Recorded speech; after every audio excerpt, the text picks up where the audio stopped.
Hi everyone, this is Lucy, and today we're back with another video of preparing for Brain B. So let's get right into it. For those of you who are new to this channel, hi, I'm Lucy, and I will walk you through for all of the things to covered for Brain B competition. And today is class 3, and we're going to talk about the developing brain. So after this class, you should be able to define all these terms you can see here and how they're important for our functioning of the brain. So first is the induction. So our journey of cells starts from induction when we are in the womb of our mom. Yeah.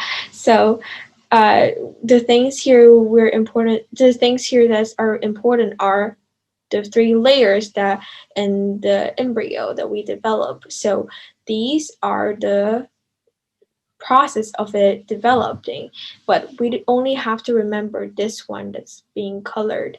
So the mainly 3 layers that you have to remember that how our brain develops in embryo are endoderm, ectoderm, and mesoderm. So again, those are the names for those 3 layers, and you only have to remember those.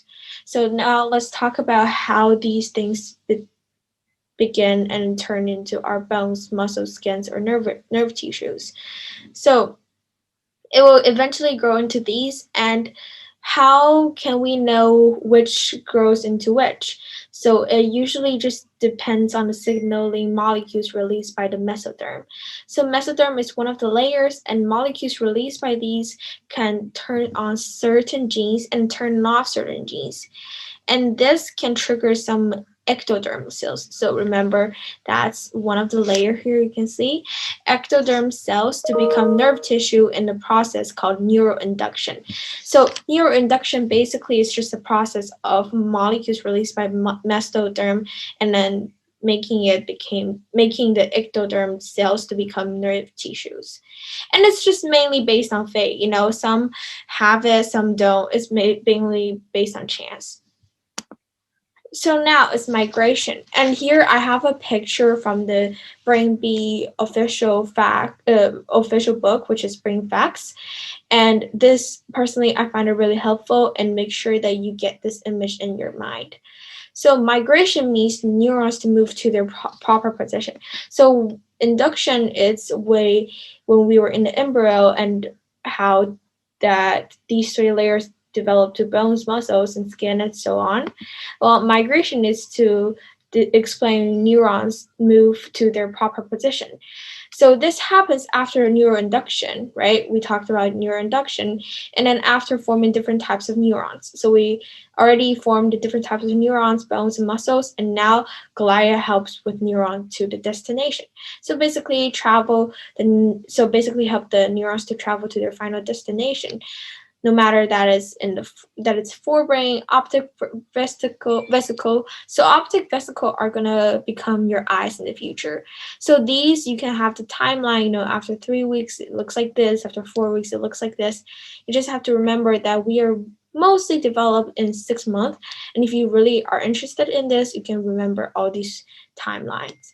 So really important, remember that the cells that arrive the earliest form the deepest layer of brain. So the cells who arrive first will form the deepest, and whereas the latest neurons form the outermost layer. So the out is formed by the latest neuron, and inside is formed by the ones that arrive at the earliest. So now we're looking about making connections. So neurons have to connect with each other to function. So as we kind of talk about last 2 class, we know about neurotransmitters. So basically, neurons have to connect with each other in order to function. So there's few steps to take for neurons to connect with each other. The first is the growth of dendrites. So last class we already talked about it. So basically, dendrites receive signals from other neurons. And the growth of axon is to send signals to other neurons. So one dendrites is to receive, and axon is to send signals.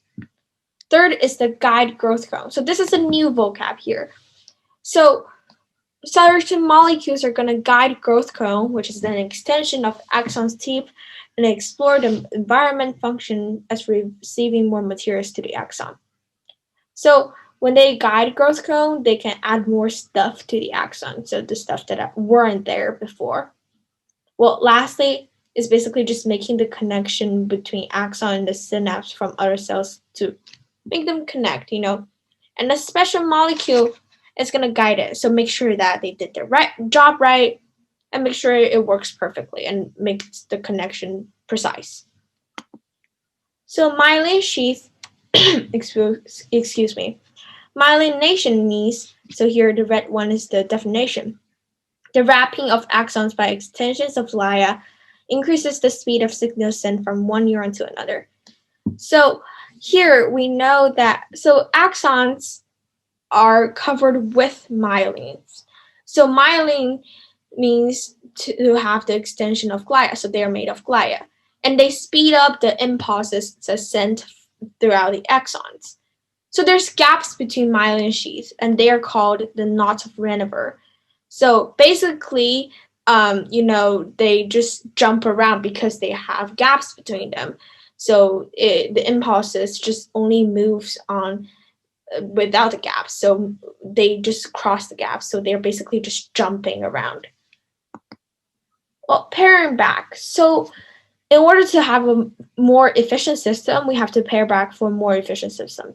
So the entire populations of neurons have to go through a remove through apoptosis. What is apoptosis?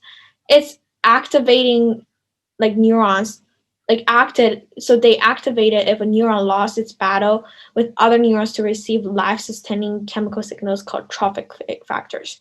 So trophic factors helps the survival of neurons, and if one neuron lost its battle for gaining the trophic factor, it's dead. So basically this apoptosis is to remove some of the neurons that are useless.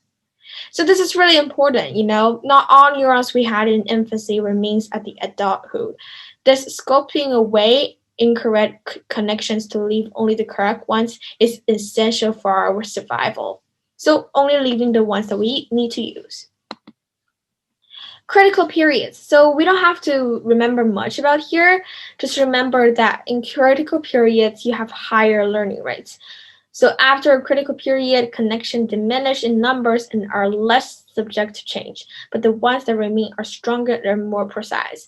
So it's similar to what we talked about in pairing back, basically just leaving the ones that are strong and precise. And in critical periods, we realize and we know that kids can learn languages and develop musical ability easier and with greater proficiency than adults. It kind of makes sense, the infant learn language better and quicker than adults. So it's basically that critical periods that's the critical periods that meaning that kids can learn language and develop musical ability easier. Well, lastly, plasticity. So you don't have to learn more about plasticity other than this definition. So just know that plasticity means the ability of brain to modify itself and adapt to changes of the environment. So we adapt to environment, so does our brain.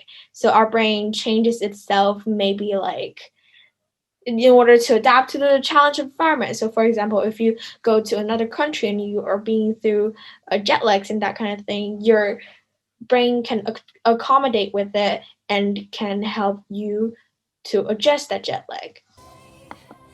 So that's all for today. It's a really quick class and the stuff are not as important as the first one. I strongly recommend you to watch my previous class for a better understanding for this competition. And thank you for watching, and if you find this video really helpful, please give this video a thumbs up and subscribe. Yeah, thank you.